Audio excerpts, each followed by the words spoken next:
Everything you see, our entire studio's ethos, it all came from a single, sleepless night of inspiration I had 3 years ago, a vision that was mine and mine alone.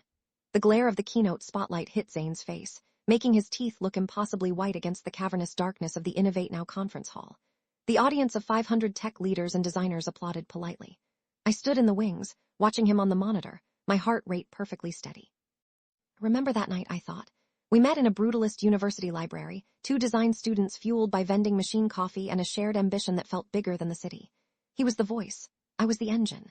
Our first collaboration won a regional award, a sleek minimalist app for local food banks. I remember celebrating with cheap pizza on the floor of my tiny apartment, dreaming of a future studio. That was the good memory.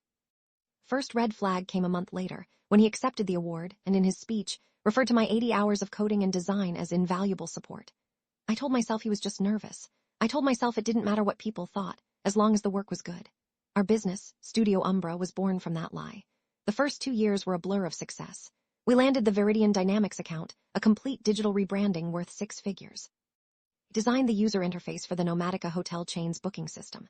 Our aesthetic, clean, intuitive, with a specific shade of cobalt blue I'd spent weeks perfecting, started getting noticed in design magazines. Those were golden months.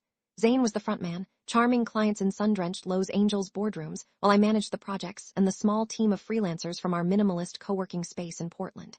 He was the rainmaker. I was the one who built the ark. The imbalance was gradual. He'd expense $1,000 client dinners. I'd chase $500 invoices. To appear on podcasts talking about his design philosophy, I'd be up until 3 a.m. debugging the code that made it functional. The discovery was an accident, a moment of mundane digital housekeeping. I was searching our shared server for an old tax document late one Tuesday. A typo in my search query returned a folder I'd never seen before, a folder he must have mispermissioned. It was named ZV Solo Portfolio. My mouse hovered, then clicked. It was all there, my work. Not our work, mine. Every wireframe, every style guide, every line of code I had ever written for Studio Umbra, meticulously stripped of my name and metadata, rebranded with a sleek Zane Vesper Designs watermark. He had been shopping my entire professional life around, pitching himself as a solo act to our competitors. For 6 weeks, I said nothing. I installed a keylogger on my own workstation and screen recording software. I documented everything. 42 screenshots of his secret portfolio. Server logs showing he'd spent 18 hours last month systematically altering the created by fields on dozens of core asset files. Each new piece of evidence felt less like a betrayal and more like a diagnosis. He wasn't just a partner taking too much credit. He was a parasite preparing to abandon its host. The breaking point was that keynote speech at Innovate Now. Biggest client, Mr. Peterson from Viridian Dynamics, was sitting in the front row. Zane stood on that stage, bathed in light, and delivered his grand lie. Everything you see, our entire studio's ethos, it all came from a single, sleepless night of inspiration I had 3 years ago, a vision that was mine and mine alone. He then added with a condescending chuckle, some people are meant to be visionaries, and others are just good support staff. It's about knowing your place. The polite applause washed over me. The world went quiet. In that perfect, sterile silence, the plan began to form. As he spoke, his presentation slide showed a close-up of the Viridian app interface, and I saw it. A tiny, almost invisible digital watermark I'd embedded in the scrollbar's pixel pattern years ago. My initials. A ghost in his machine. My first call was to Victoria Vance, a notoriously sharp intellectual property lawyer whose office was on the 30th floor of a downtown skyscraper. She had steel gray eyes and a fee structure to match. Retainer was $15,000, nearly all of my savings. This is not about money, she told me during our second meeting. It's about establishing a factual record of creation. The process was methodical. We spent the next 3 months building the case. There was one close call when Zane nearly found me and Victoria at a coffee shop across town. I had to shove a stack of legal documents under the table and pretend I was catching up with an old professor. The evidence was irrefutable. He had timestamped Adobe Illustrator files with my complete version histories.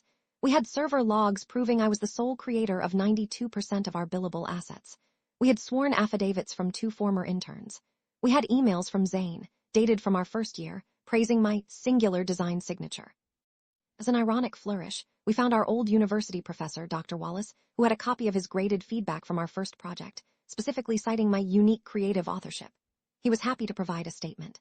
The trap was a decoy. Victoria sent Zane a formal request for mediation to discuss the dissolution of the partnership. He saw it as weakness, an emotional plea for a small settlement. He agreed immediately, his emails dripping with condescending magnanimity. What he didn't know was that Victoria had also invited Mr. Peterson, under the pretense of clarifying IP ownership for the next phase of the Viridian contract. The meeting was in a sterile, glass-walled boardroom. The air smelled of expensive coffee and quiet litigation. It was just me, Zane, Victoria, and our very surprised, very important client. Zane walked in smiling, a portrait of magnanimous charm. Zane, we're here to discuss the dissolution of your partnership, Victoria began, her voice flat and calm. He waved a dismissive hand. This is a waste of time. She's just being emotional. His eyes landed on Mr. Peterson. The smile didn't just fade, it collapsed. Victoria didn't raise her voice. He simply presented the first wave of evidence on the 80-inch monitor. The server logs, the file creation dates, the emails. Zane sputtered, trying to reframe it.